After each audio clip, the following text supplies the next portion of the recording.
This video will introduce you to the Proofpoint Spam Quarantine portal, where you can view email that was not delivered to your inbox because it is suspected to be spam.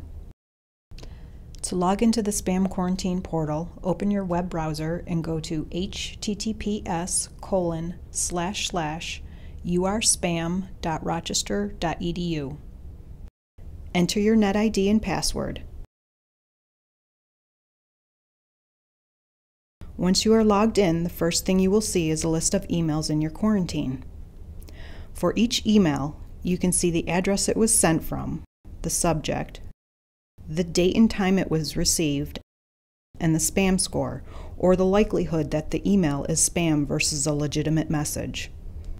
If you think an email might not be spam, click on the individual message and a preview will open at the bottom of your screen so you can see the body of the message. To have a quarantine email delivered to your inbox, click the checkbox next to the email, then click the release button on the top menu bar. The email will be delivered to your inbox shortly. If Proofpoint repeatedly quarantines messages from a particular sender when they are really legitimate emails, you can add the sender to your safe senders list. Any email from addresses on your safe senders list will not be quarantined in the future. First, click Lists on the column on the left. Then click Safe Senders List. Click the New button at the top and enter the email address you want to whitelist and click Save.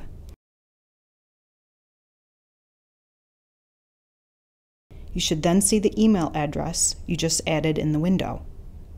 If, on the other hand, spam email from a particular address keeps getting through the filter to your inbox, you can add the sender to your blocked senders list.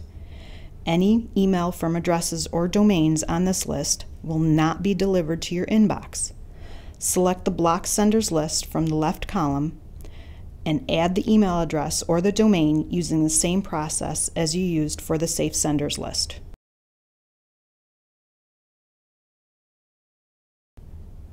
To edit an email address on one of these lists, click the checkbox next to the address you want to change and click the Edit button at the top. Make your changes and click the Update button.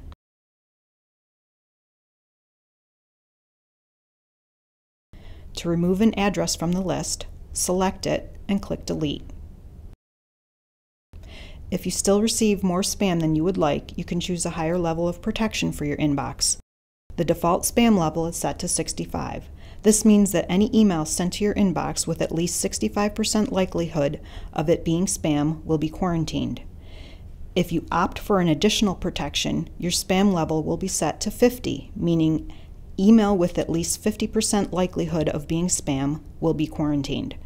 To do this, click on Profile in the column on the left, select Additional Protection, and click Save. If you find this blocks some legitimate messages, you can always change it back to the lower level of protection by clicking Default and then Save. You may have an email alias such as your first name last name at rochester.edu associated with your inbox. To check which aliases Proofpoint is protecting, select Account from the profile screen. If one of your email aliases is not listed, contact the IT Help Desk at 275-2000 for assistance. You do not need to remember to log into the Spam Quarantine portal to review quarantined email. Once a day at 2 p.m., you will receive a summary email called a digest, which contains links to your email in your quarantine. This digest will only be sent if new email was quarantined since the last digest. Emails will only remain in your quarantine for 14 days, so be sure to review the digest for potential messages you want delivered to your inbox. If you do not want to receive the digest, you can opt out from the Spam Quarantine portal. In the column on the left, click Profile and then Settings. Uncheck the box next to Send Digest with New Messages in my End User Digest and click Save. When you are done working with your quarantine, don't forget to click the Logout button at the top. For more information on Proofpoint Spam Protection, visit the Spam Management website at rochester.edu/it/spam.